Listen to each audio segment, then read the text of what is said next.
نحمده ونصلي على رسوله الكريم اما بعد۔ معزز سامعین، اسلام خشک مذہب نہیں ہے، وہ ربودہ رہنے کا فیور نہیں کرتا۔ خوش مزاجی، خوش دلی، ظرافت طبع، خوش طبعی کرنا اسلام میں اس کو پسند کیا گیا ہے۔ ہنسی مذاق کرنا، ظرافت اور مزاح وغیرہ کی اجازت اسلام میں آئی ہے۔ اس سلسلے میں رسول اللہ صلی اللہ علیہ وسلم کی ہدایات و تعلیمات کا مقصد یہ ہے کہ بندہ اپنے فطری اور معاشرتی تقاضوں کو وقار اور خوبصورتی کے ساتھ پورا کرے، دین کے اندر تنگی اور درشتگی محسوس نہ کرے۔ عربی زبان میں مزاح کا لفظ بولا جاتا ہے خوش طبعی اور ہنسی مذاق کے لیے۔ شرط یہ ہے کہ کسی کو تکلیف پہنچانے کا پہلو نہ نکلتا ہو۔ حضور صلی اللہ علیہ وسلم نے عملاً اس طرح کی خوش طبعی پریکٹیکلی طور پر کر کے بتائی، بلکہ امت کو اس کی اجازت بھی دی، اور جس ہنسی مذاق میں کسی کی اڑائی جاتی ہو، ایذا رسانی کا پہلو پایا جاتا ہو، اسے سخریہ اور مذاق کہتے ہیں۔ اس طرح کی خوش طبعی نہ تو حضور نے فرمائی ہے اور نہ ہی امت کو اس کی اجازت دی ہے۔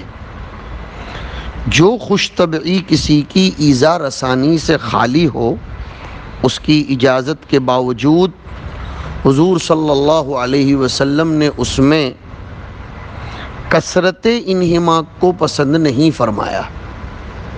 یعنی خوش طبعی ہے اور کسی کی ایذا رسانی بھی نہیں ہے، لیکن وہ بھی پھر لمٹ سے زیادہ نہیں ہونی چاہیے، کیونکہ اس طرح ہنسی مذاق کے کاموں میں اگرچہ کسی کی اڑائی اور ایذا رسانی نہ کی جاتی ہو، لیکن ایسے کاموں میں منہمک ہونا عموماً ذکر الہی اور بندگی کے وظیفوں سے غفلت کا باعث اور نتیجے کے طور پر ایذا رسانی کا سبب ہو جایا کرتا ہے۔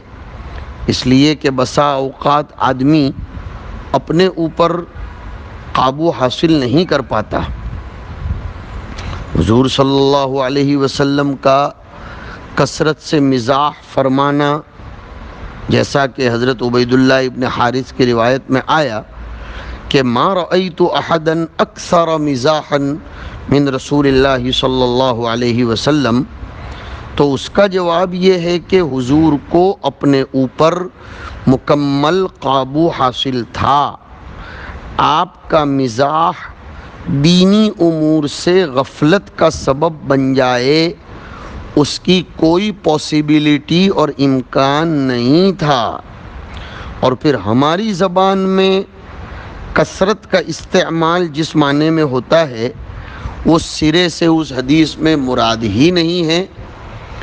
اور دوسری بات یہ بھی ہے کہ جن صحابہ کے ساتھ مزاح کیا جاتا تھا، وہ صحابہ تحمل اور برداشت بھی کرتے تھے، بلکہ پسند فرماتے تھے۔ ہمارے یہاں تو کچھ لوگ مزاح ہی ہو لیکن اتر پڑتے ہیں، برداشت نہیں کر پاتے۔ لہذا ان چیزوں کو سمجھنا چاہیے۔ اب میں آپ کو سناتا ہوں۔ حضرت انس رضی اللہ تعالیٰ عنہ فرماتے ہیں، حضور کے مزاح کی ایک شکل، دل لگی کی ایک شکل، کہ ایک شخص رسول اللہ صلی اللہ علیہ وسلم کے پاس آیا اور عرض کیا کہ اللہ کے رسول، مجھے سواری کا جانور عنایت فرمائیے۔ آپ نے فرمایا، میں تم کو سواری کے لیے اونٹنی کا بچہ دوں گا۔ اس نے عرض کیا کہ میں اونٹنی کا بچہ لے کر کیا کروں گا، مجھے تو اونٹنی دیجئے۔ اس پر حضور نے ارشاد فرمایا کہ اونٹنیوں کے ہی تو بچے ہوتے ہیں، جو بھی اونٹ لیجئے وہ اونٹنیوں کے ہی بچے تو ہوتے ہیں، تبھی جا کر تو پھر وہ بڑے ہوتے ہیں۔ یہ ایک قسم کی دل لگی تھی، اور حقیقت میں دیکھو تو حضور کا مزاح حقیقت پر مبنی بھی تھا۔ ترمذی شریف کی روایت میں حضرت ابو ہریرہ سے مروی ہے کہ قالوا یا رسول اللہ انک تداعبنا قال انی لا اقول الا حقا۔ صحابہ نے عرض کیا اللہ کے رسول آپ ہم سے مستی مذاق کر رہے ہو؟ حضور نے فرمایا میں تو جو بھی ہو حق کہتا ہوں، اگرچہ طریقہ مزاح کا ہو۔ یہ حاشیہ میں نے اخیر میں بڑھایا۔ حضرت نعمان ابن بشیر رضی اللہ تعالیٰ عنہ کہتے ہیں کہ حضرت ابو بکر صدیق رضی اللہ تعالیٰ عنہ نے رسول اللہ صلی اللہ علیہ وسلم سے ایک مرتبہ اندر داخل ہونے کی اجازت طلب کی۔ اسی وقت حضرت عائشہ کی آواز سنی جو بلند آواز سے بول رہی تھیں۔ میاں بیوی ہوتے ہیں۔ پھر جب اندر داخل ہوئے تو حضرت عائشہ کو پکڑ کر تماچا مارنے کا ارادہ کیا حضرت ابو بکر نے، یہ سوچ کر کہ میری بیٹی حضور کے سامنے بلند آواز سے بات کر رہی ہے، اور کہا کیا میں نے تم کو رسول اللہ صلی اللہ علیہ وسلم کے سامنے آواز بلند کرتے ہوئے نہیں دیکھ رہا ہوں؟ صورتحال کو دیکھ کر حضور حضرت ابو بکر کو روکنے اور منع کرنے لگے، اور حضرت ابو بکر غصے کی حالت میں نکل کر چلے گئے۔ ان کے چلے جانے کے بعد حضور نے حضرت عائشہ سے فرمایا نوٹ ٹو پوائنٹ کہ کیسا پایا تو نے مجھ کو کہ میں نے تم کو اس آدمی سے بچا لیا؟ یہ مزاح تھا کہ دیکھا عائشہ میں نے تم کو تمہارے والد کے غصے سے کیسا بچا لیا دیکھا۔ حضرت نعمان کہتے ہیں کہ اس واقعے کے بعد حضرت ابو بکر چند دنوں تک تشریف ہی نہیں لائے۔ پھر ایک دن رسول اللہ صلی اللہ علیہ وسلم سے اجازت لے کر اندر داخل ہوئے تو ان دونوں میاں بیوی کو، حضور کو اور حضرت عائشہ کو صلح کی حالت میں پایا، تو ان دونوں نے سے عرض کیا حضرت ابو بکر نے کہ مجھے بھی اپنی صلح میں شریک کر لیجئے جیسا کہ لڑائی میں شریک کر لیا تھا۔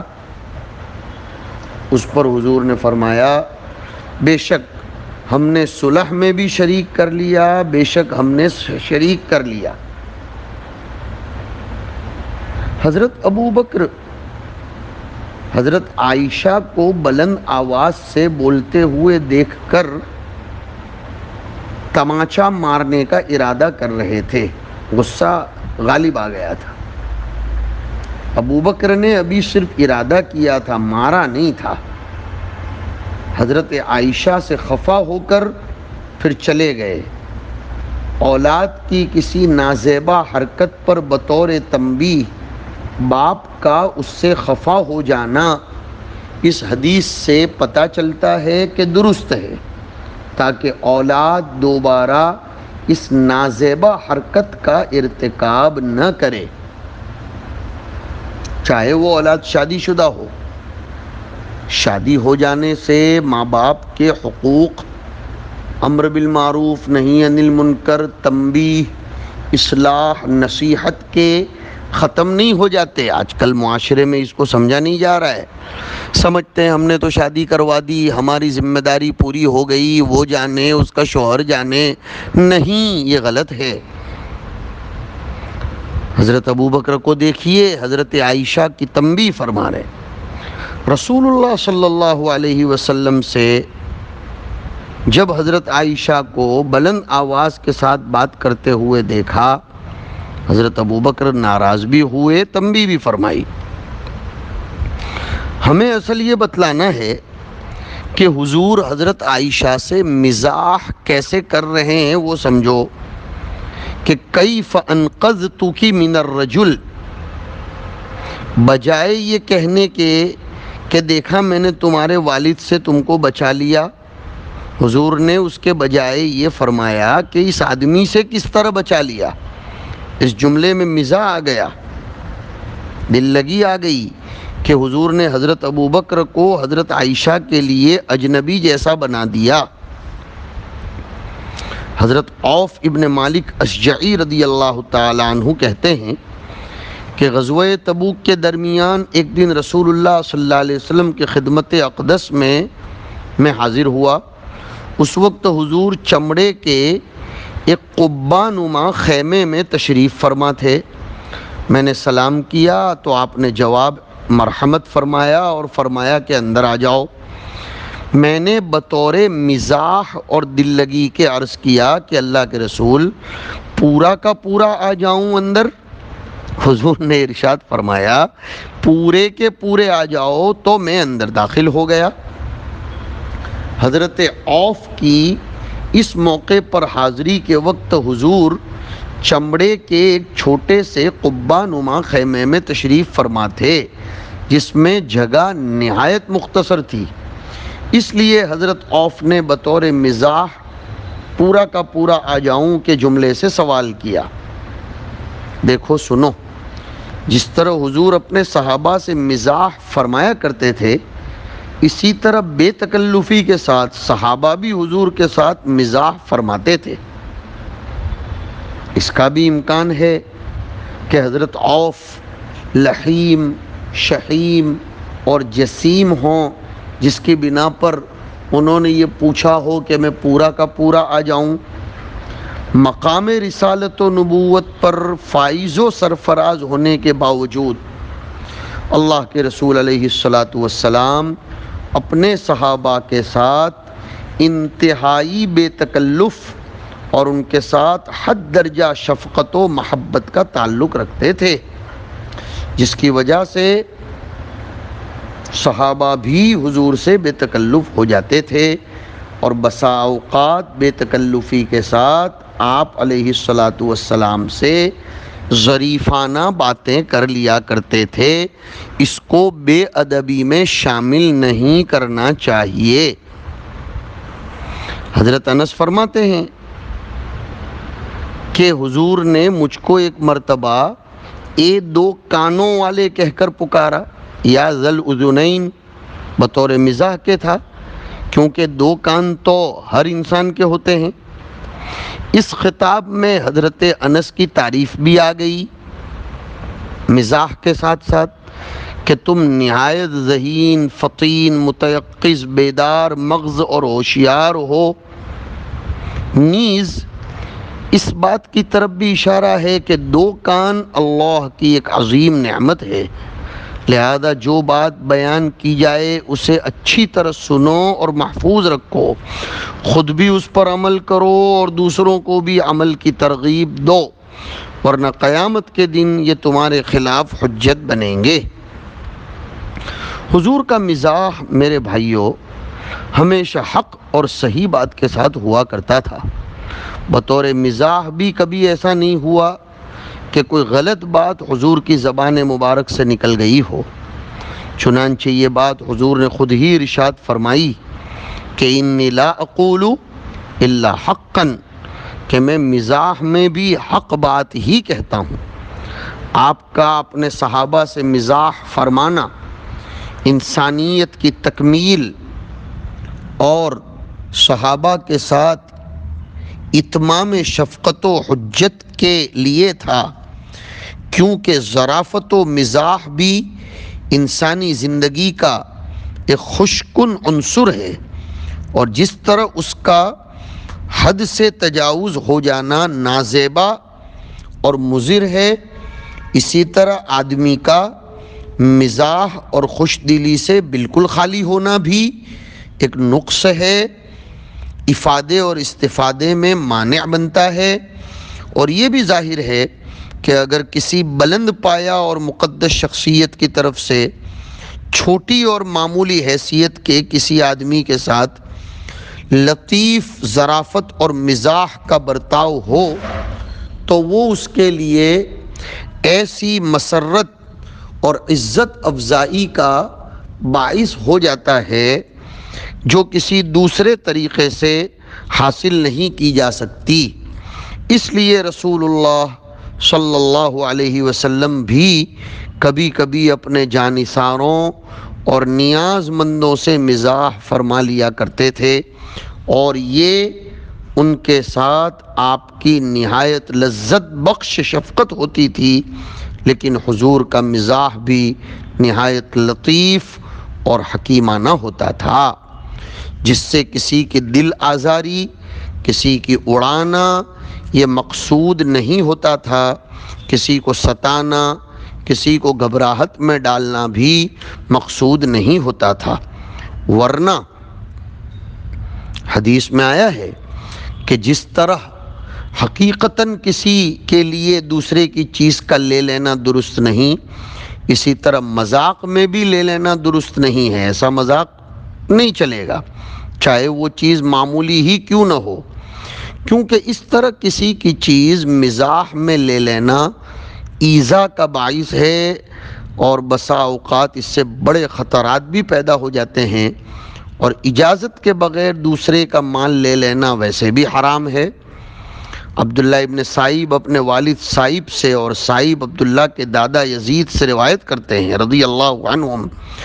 حضرت یزید ابن سعید کہتے ہیں کہ انہوں نے رسول اللہ صلی اللہ علیہ وسلم کو فرماتے ہوئے سنا، آپ فرما رہے تھے، تم میں سے کوئی ہرگز اپنے بھائی کا سامان نہ لے مذاق میں سنجیدہ ہو کر، یعنی مذاق کے عنوان سے پھر روک لے، لاعباً جاداً، یعنی نہ لے، نہ تو مذاق کے طور پر اور نہ ہی حقیقت کے طور پر، اور جس نے اپنے بھائی سے لاٹھی لی ہے تو وہ بھی اسے واپس کر دے، چھوٹی سی چیز بھی واپس کر دے۔ جی، بطور مذاق دوسرے کا سامان لیا اور پھر اپنا بنا لیا، یعنی واپس نہیں کیا یا لینے ہی سے انکار کر دیا، یہ بھی غلط۔ لیا تو مذاقاً مگر پہلے سے طے کیے ہوئے تھا کہ واپس نہ کرے گا، یہ بھی غلط۔ لیا تو حقیقتاً مگر دل میں پہلے ہی سے یہ ارادہ تھا کہ غصہ دلانے اور پریشان کرنے کے بعد واپس کر دے گا، یہ بھی غلط۔ مذاقاً واپس کرنے کی نیت سے لیا اور واپس کر بھی دیا، کسی کا سامان اس کی اجازت کے بغیر حقیقتاً لے لینے کی تو اسلام میں کوئی گنجائش ہے ہی نہیں، اور مذاقاً لینا اس لیے ممنوع ہے کہ یہ ایذا کا باعث ہے، اور کسی کو ایذا پہنچانا یہ حرام ہے، اور جو لوگ اس مزاح کو برداشت نہیں کر سکتے جھگڑا پیدا کریں گے، اور کچھ چھوٹے دل کے ہوتے ہیں، ممکن ہے کہ آپ نے ان کا سامان مذاق میں لے لیا، چھپا لیا، تو ان کو اٹیک آ جائے، گھبرا جائیں۔ ایک روایت میں آیا، عبد الرحمن ابن ابی لیلہ کہتے ہیں کہ ہم سے محمد صلی اللہ علیہ وسلم کے صحابہ نے بیان کیا کہ وہ لوگ رسول اللہ صلی اللہ علیہ وسلم کے ساتھ کسی غزوے میں جا رہے تھے، ان میں سے ایک شخص سو گیا تو جماعت کے کسی آدمی نے اس سونے والے کی رسی کو چھپا دیا، وہ بیدار ہوا تو اپنی رسی کے غائب ہو جانے کی وجہ سے گھبرا گیا۔ حضور کو اس صورتحال کا علم ہوا تو حضور نے فرمایا، کسی بھی مسلمان کے لیے دوسرے مسلمان کو اس طرح ڈرانا اور خوف زدہ کرنا حلال نہیں ہے۔ غالباً نماز پڑھنے کے لیے یا کسی اور مقصد سے تھوڑی دیر کے لیے کہیں پڑاؤ ہوا ہوگا راستے میں، اور ان صاحب کو بلا قصد و ارادہ نیند آ گئی ہوگی، اور وہ جب بیدار ہوئے تو دیکھا میری رسی جس سے وہ بستر وغیرہ باندھتے رہتے ہوں گے غائب ہے، تو ان پر گھبراہٹ کی کیفیت طاری ہو گئی۔ سوال یہ پیدا ہوتا ہے کہ معمولی سی رسی کے غائب ہو جانے پر اس قدر گھبرا جانا کہ اس کی اطلاع حضور تک پہنچ گئی، آخر کیا معنی رکھتا ہے؟ اس کا جواب یہ ہے کہ ضرورت کی معمولی چیز بھی بسا اوقات انتہائی اہمیت کی حامل بن جاتی ہے۔ سنو، ضرورت کی چیز چاہے معمولی ہی ہو، لیکن بسا اوقات وہ بہت زیادہ اہمیت کی حامل ہوتی ہے۔ 2 کوڑی کی چیز ضرورت کے موقع پر 2 کروڑ کی ہو جاتی ہے کہ آدمی اس کے بغیر بے دست و پا ہو جاتا ہے۔ خصوصاً سفر میں تو اس کی اہمیت بالکل واضح ہے۔ اور ایک بات یہ بھی ہے کہ ان کی گھبراہٹ رسی کے گم ہونے پر نہیں تھی، بلکہ اپنی تساہلی اور اس پر مواخذے کے خوف سے تھی کہ میں اس قدر غفلت میں پڑ گیا، اپنے سامان کی حفاظت کا صحیح انتظام بھی نہیں کر سکا، حضور مجھے پوچھ لیں گے۔ بہرحال حضور کے اس فرمان کا یہ مطلب کہ لا یحل لمسلم ان یروع مسلما، یہ ہرگز نہیں ہے کہ کسی کافر کو خوف زدہ کرنا حلال ہے، نہیں، بلکہ حضور کی قولی اور عملی تعلیمات اس بات پر شاہد ہیں کہ جس طرح کسی مسلمان کو خوف زدہ کرنا حلال نہیں ہے، اسی طرح بلا ضرورت شرعی کسی کافر کو بھی خوف زدہ کرنا حلال نہیں ہے، نہ مذاقاً اور نہ حقیقتاً۔ ہمارے جوانوں میں یہ بات بہت زیادہ پائی جاتی ہے کہ وہ مذاق میں کسی کو ڈراتے ہیں، اس کو گھبرا دیتے ہیں، خوف زدہ کر دیتے ہیں، اور وہ کبھی کبھی ہوش کھو بیٹھتا ہے۔